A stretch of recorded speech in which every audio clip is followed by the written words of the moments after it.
Good morning.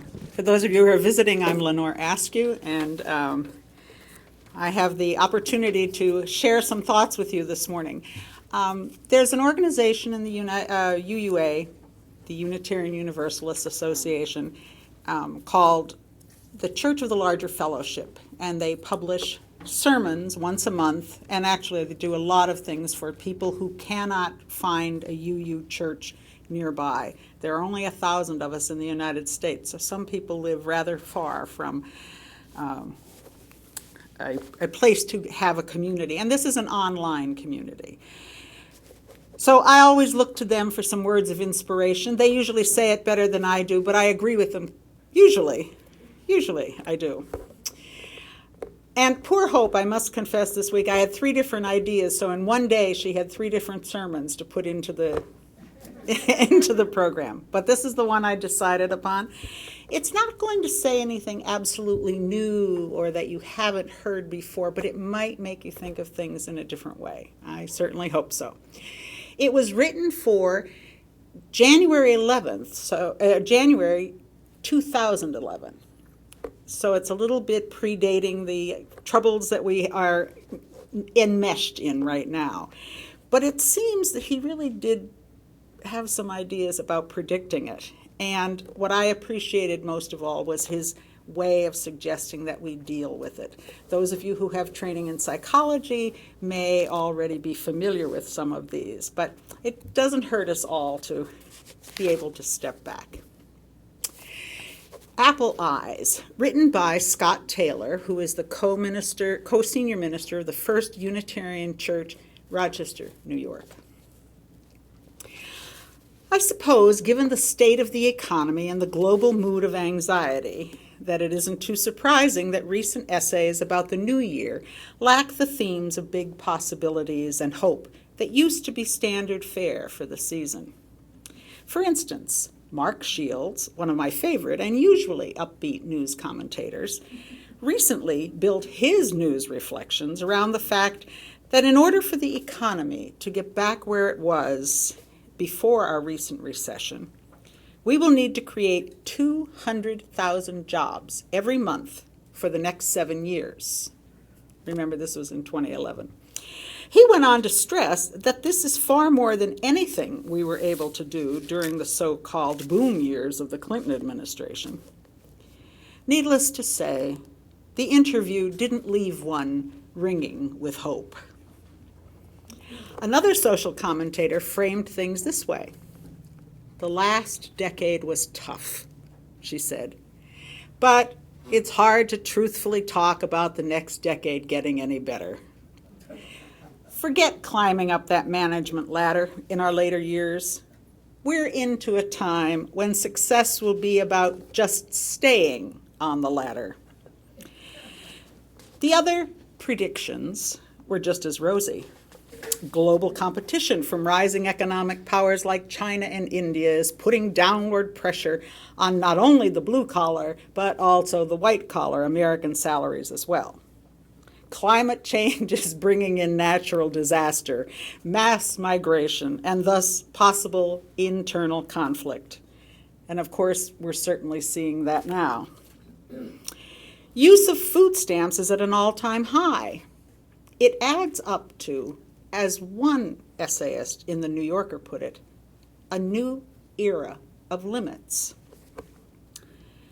Friends, we may not be political analysts or economic experts, but I think this focus and worry about limits is dominating our own attention and energy too. And frankly, I don't see us handling it all that well. Or rather, I should say, I don't see anyone helping us understand what it is we're caught up in. The big piece I see missing is any discussion of how our cultural heritage has left us completely unprepared for dealing with this new struggle with limits and downsized dreams. Parker Palmer, who was trained as a sociologist but now is nationally known as a leader on spiritual matters, put it this way: all our training is now outdated. He goes on to write, Our problems as Americans, at least among my race and gender, white, male, middle class, is that we've been taught by our schools, politicians, and religion to resist the very idea of limits, regarding limits of all sorts as temporary or regrettable impositions on our lives. Our national myth is about the endless defiance of limits, opening the western frontier, breaking the speed of sound, dropping people on the moon, discovering cyberspace. We are the people who refuse to take no for an answer. Now, Parker does not say this, but it seems to me that this means that in the future, we're going to see a whole lot of holding on ever so tight. Because of our sky's the limit heritage, I believe there will be a large component of stuckness, of stubbornness, of refusal to accept the answer no in our reactions to the many limits we'll face in the coming future. When the no's come, I don't think we'll easily set our dreams and preferences down and sink straight away into depression. No, I think we are likely to cling tight to our preferred dreams and demands and keep banging our head into the limiting wall. And as we are doing that, I don't think we will be described as depressed so much as blind and closed. Which is why I'm not so much worried about us losing sight of our big social dreams and possibilities as much as I am worried about us losing sight of the many ordinary possibilities sitting right in front of us. Even with all the coming losses, I believe many treasures and gifts remain. I'm just not sure we'll have the eyes to see them. A great example of what I'm trying to get at comes from a story told by doctor and writer Rachel Naomi Remen. She's talking here about confronting the limits of cancer rather than the limit of a job loss or a career dream. But the insight she writes still applies. She says, "Before I got sick, I was very certain of everything. I knew what I wanted and when I wanted it. Most of the time, I knew what I had to do to get it. I walked around with my hand outstretched saying, 'I want an apple.' Many times, life would give me a pomegranate instead. I was always so disappointed that I never looked at it to see what it was. Actually, I don't think I could have seen what it was. I had the world divided up into two categories, apple and not apple. If it wasn't an apple, it was only a not apple. I had myself become cursed with apple eyes." It's such a great way of putting it, don't you think? Great, but also tragic. Indeed, who of us doesn't recognize a bit of this curse of apple eyes in ourselves and in those around us? I want to get back to top-level management. Everything else is not top-level management. I want that planned dream home.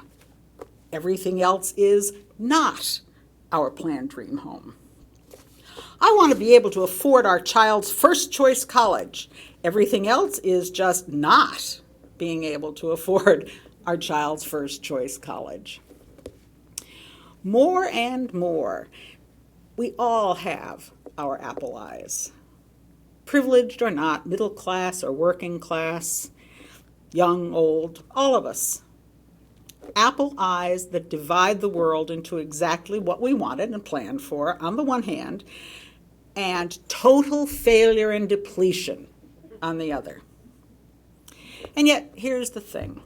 Ironically, right here in the midst of this messed up thinking is also our hope. It's an odd place to find it, but it's here. found right, in fact, as Remen makes clear, that this division is completely of our own making. Not apple may exist in our heads, but that's the only place it exists. Total failure? Total depletion? Yes, no doubt those exist too, but only as feelings that we've created for ourselves based on how we are choosing and looking to frame things. And since they are of our own making, and since they exist because of our own choosing, then that means we have power. We have options. I'm not saying it's easy, but if we're able to step back from that apple eyes framework far enough to realize that it is just a frame, then it suddenly won't feel so real. And once it feels less real, the odds of our being able to step outside that blinding frame increase dramatically. And if we're able to step out of it, then boom, pomegranates. Real pomegranates is what you've got, sitting right there in front of you.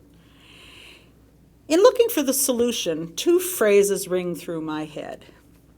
Note it with interest, and what else is here? Both of these phrases are taken directly from the world of cognitive psychology.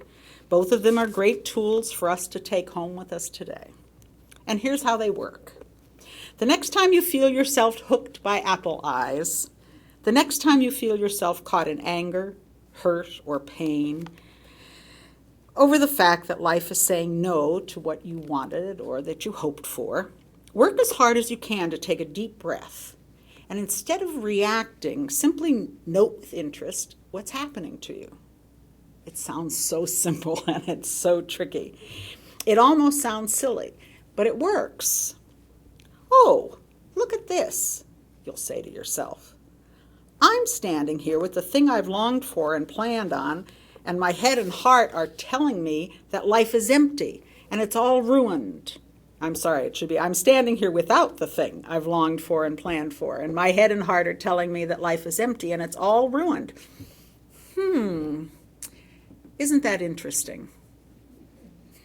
You see, I warned you it would feel silly, but that's the secret. It's precisely that playfulness, that holy playfulness, that will enable you to step back. And once you feel yourself being able to step back, don't stop there. The next step is the important one. Challenge it. Once you are looking at the feeling rather than caught up in it,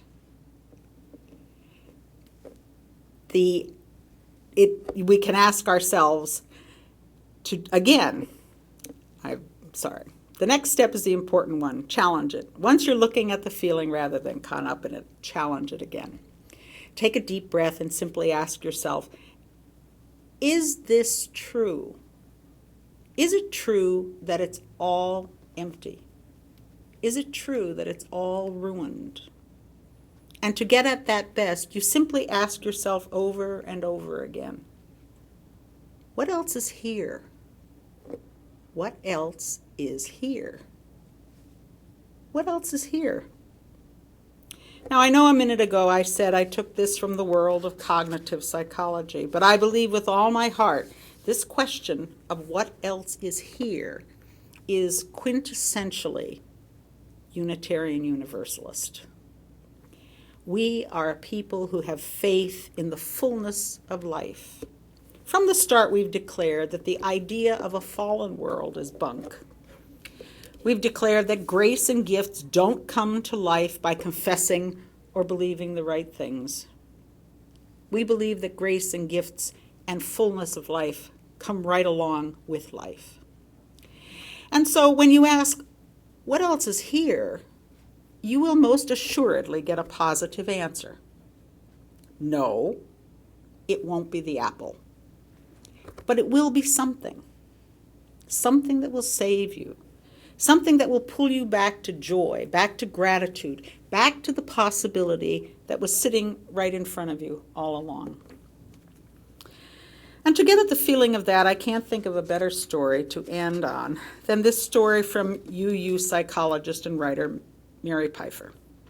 It's about a patient of hers named Mary. Mary introduced herself to Pfeiffer as shy and plain, but as she got to know Mary, Pfeiffer found out that she was rather remarkable. Mary's mother died early, and her father was largely absent after that. But Mary found the courage in the midst of life to make her own way through school, joining clubs and making a family of friends and neighbors. She became close with her boss's family, watching his children, and over time she became known to them as Aunt Mary. But never during this time had she been in a romantic relationship. Pfeiffer says that this was the first time in telling her therapist of this that she broke down. She went on to share that she worried whether she would ever be loved. More than that, she worried that she would not ever be lovable. Like a good therapist, Pfeiffer listened with interest. She helped Mary look at her sadness and simply hold it up, to note it with interest. And then when trust was built between them, Pfeiffer challenged Mary by simply asking her to list all the people Mary loved. The list was a long one, so very long that it surprised Mary. And then Pfeiffer asked pointedly, "Do they love you back?" To which Mary answered, with what can only be imagined as joyful and sacred laughter, "I guess I'm already lovable." Mary's story may not speak directly to the economic and social struggles that I've pointed out today, but it can, nevertheless, be directly applied. No matter what our apple eyes tell us, no matter what limits life asks us to accept, friends, we can always say, "What else is here?" And the answer will always be plenty. Yes, plenty. You can count on it. And as I found this sermon, I thought particularly of the times we are embroiled in right now and saying it's either this or this. Maybe thinking about that phrase, apple eyes, will be a good one for us to bear in mind as we live through the next 4 months. This or this, is it all this or is it all disaster, what we want, what we don't want? And certainly it applies, I think, in our daily situations when, I guess the phrase could also be, life gives you lemon, make lemonade. We have all those phrases out there. But I thought apple eyes might be a good one for us to keep in mind, not only for 4 months, but for always.